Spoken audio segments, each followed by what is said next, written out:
To Medico Important Simplified channel. So we are going to cover important question in this video. Bradford Hill's criteria of causal association. This is a very important previously asked question in community medicine. So pay attention. So I am going to give you a mnemonic to remember all the 8 criterias in Bradford Hill's criteria for causal association. So before we move on, what do you mean by causal association? Causal association means, so what do you mean by causal association? Causal association, this criteria, Bradford Hill's criteria of causal association is used for associating cause for a disease, or effect. So this 8 criteria of causal association means it is used for associating a particular cause for a disease or effect. So let me give you the mnemonic. The mnemonic goes like this: control STDs, cause by cessation of exposure. This is the mnemonic. So the mnemonic is control C S T D S. Okay, control STDs cause by cessation of exposure. This together, all together is one word. So let me write down the 8 criteria for you. C for consistency. S for specificity. S for C for consistency. S for specificity. And T for temporality.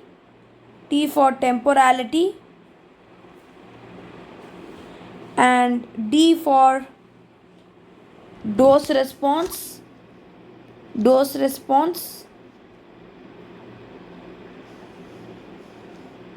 S for strength of association.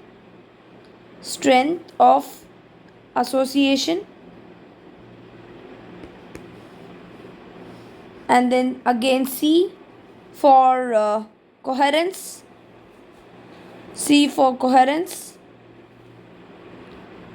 Okay, so control STD's cause is finished. B for biological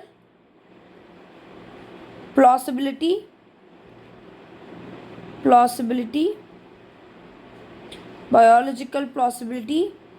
And C for cessation of exposure. Now let's look at all these 8 criteria in detail. Now coming to the first criteria. First criteria is temporality.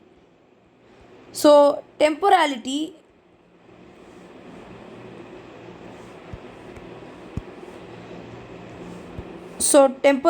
is the first criteria. Just for remembering the order, you can write in this order also, but just for remembering all the 8 this is a mnemonic: control STDs caused by cessation of exposure. So first, moving on to the temporality. Now temporality, so what is temporality?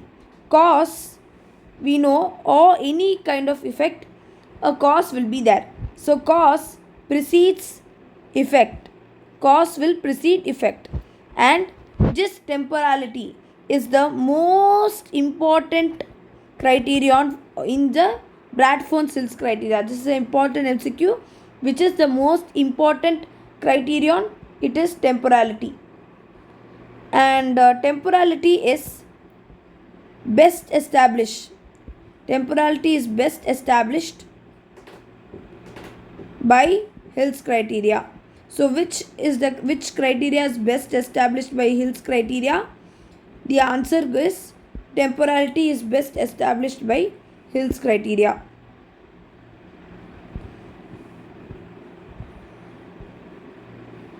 Next, the second one, after temporality, let's move on to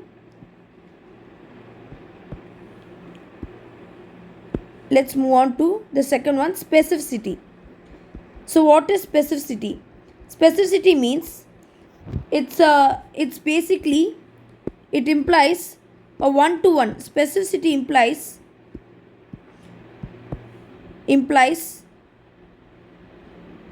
a one-to-one relationship. Okay, one-to-one relationship between cause and effect. Say suppose, see, there is only one-to-one relationship between cause and effect. Suppose smoking causes lung cancer. There is a one-to-one relationship. That is specificity. There is a specific cause for this disease. That is specificity. One-to-one relationship. Now what you need to know is, this is the least important.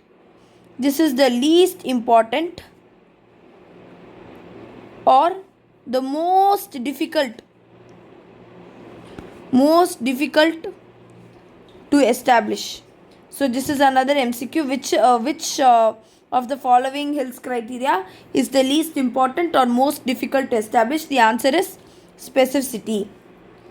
And the disease here, in specificity, it means that the disease is caused only by a particular risk factor. So that is what specificity tells you, that the disease is caused only by a particular risk factor. Okay, for example, smoking causes lung cancer. Okay, smoking causes lung cancer, but however, smoking can also lead to coronary artery disease, bronchitis, emphysema, all these. So there is no particular risk factor to establish here. That is why this is the weakest criterion to establish. It is the weakest criterion to establish. Now next, moving on to the third criteria. Third criteria is consistency. So what do you mean by consistency? So consistency means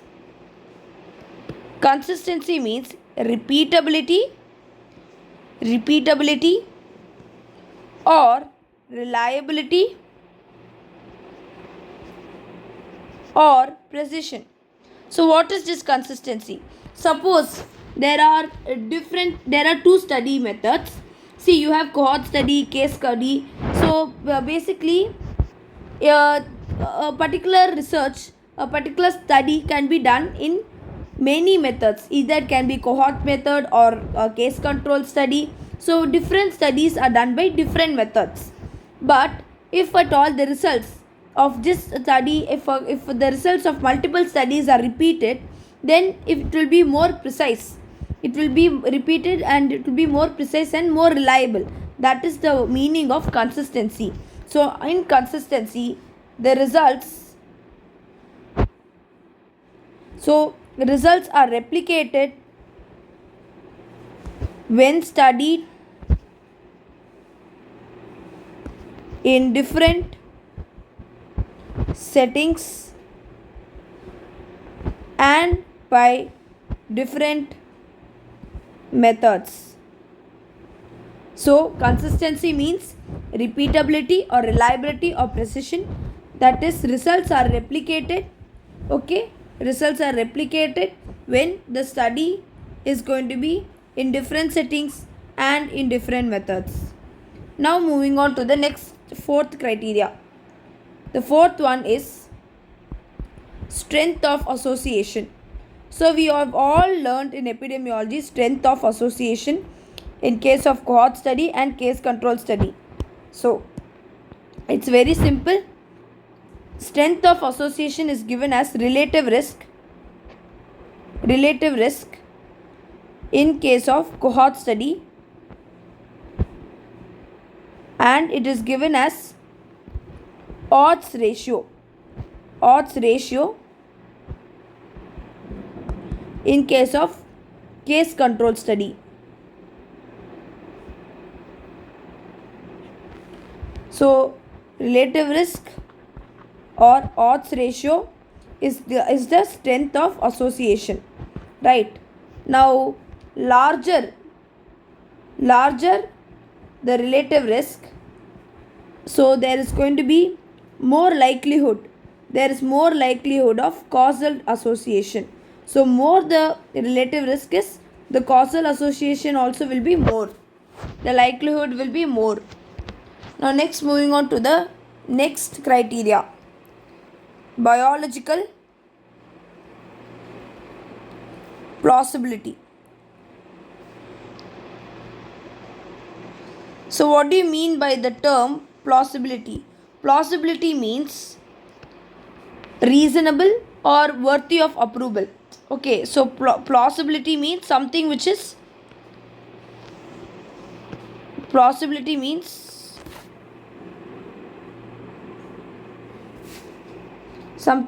reasonable or which is worthy of approval.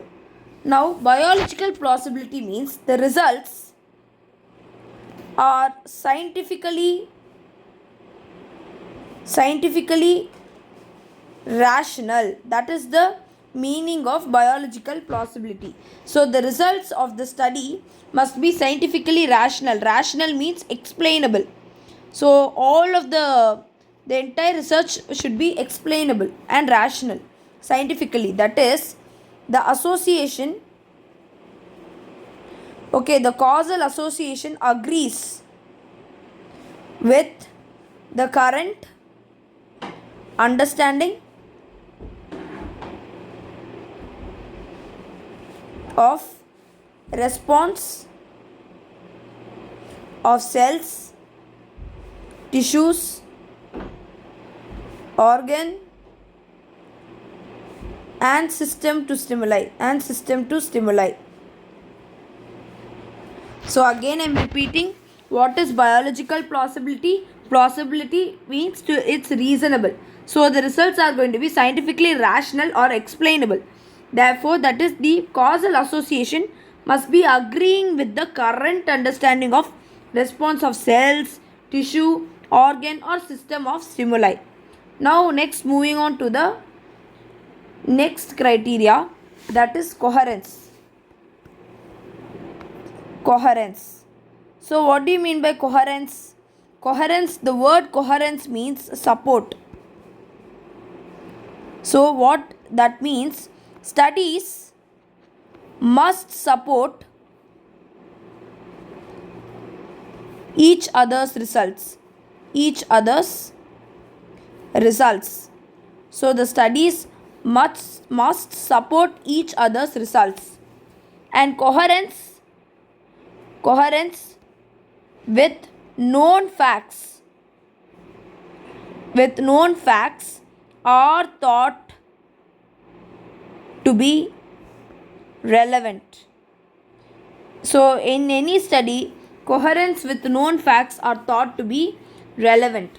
So what is coherence? Coherence means support. Therefore the studies must support each other's results, and coherence with known facts are thought to be relevant. Now the next criteria is cessation of exposure. So cessation of exposure means stopping of exposure. Okay, by stopping the exposure, it decreases the disease incidence. So through that we can know that this is the likely cause. So by stopping a particular exposure, like say smoking is caused, then lung cancer incidence is decreased. That is, so cessation of exposure is a criteria for establishing the cause of smoking. That is an example. So what is cessation of exposure? Stopping the exposure will decrease the disease incidence. Now coming to the last criteria, dose response. So what is dose response? Now, More the dose, the more the system. so increase in dose will have an increase in response. For example, you are giving any you're diagnosing tuberculosis and you're giving ATT drugs, and the response is going to be more. So there is a great outcome, which means the likely cause is TB. So that's how we are going to relate it. So increase in dose increases the response. And a very important thing to notice, specificity is only there in Hill's criteria. Sensitivity is not there in Hill's criteria. Sensitivity is not there in Hill's criteria. So we have covered this question in detail. Bradford's Hill's criteria of causal association. We saw the mnemonic control STDs caused by cessation of exposure. C for consistency. S for specificity. T for temporality. D for dose response. S for strength of association. C for coherence. B for biological plausibility. And C for cessation of exposure. So yeah, if you like this video, please do like, subscribe and share this channel to know more important questions in COMED and other subjects. Thank you.